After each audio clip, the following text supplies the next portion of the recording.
Okay, so I mean, the natural thing to ask about after that is heritability. Yeah, another good question, really important question. There's absolutely no doubt that it does play a role. So like almost every other aspect of our physical and psychological being, genes play a role. So we inherit a certain amount, so obviously through our genetic makeup, which we inherit through our parents and grandparents, etc., we inherit a certain predisposition to things like happiness and optimism, etc. But like a lot of these other things, it's far more complex than just saying yes or no. So there's a couple of things to point out. One, it's definitely not 100%. If it was 100%, then it would be like, there's nothing I can do about it. According to the research, it probably makes up about 40 or 50% of the variance, which is significant, but not 100%. Yeah.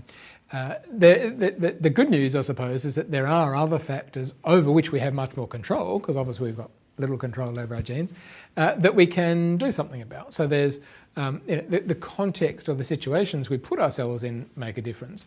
There are what some psychologists have called intentional behaviours, so how we choose to go about our days. So the things that so for example, I've learnt that exercise is, I exercise regularly not just for the physical benefits, but the psychological benefits.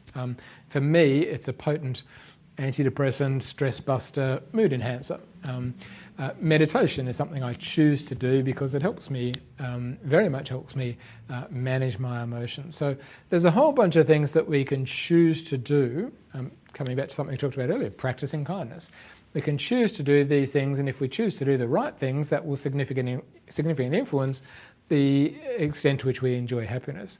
Now, the other part about that is, which is pretty fascinating, and it's pretty early from a scientific point of view, there's a relatively new discipline called epigenetics, which I'm not sure if you're familiar with, but so in very simple terms, what that means is how I choose to live my life affects the way my genes express themselves. So going back to that, even if my genes played a significant role, and they probably do, I can still influence that in a way by living my life in a certain way, which gives me even more control, in a sense, over my happiness.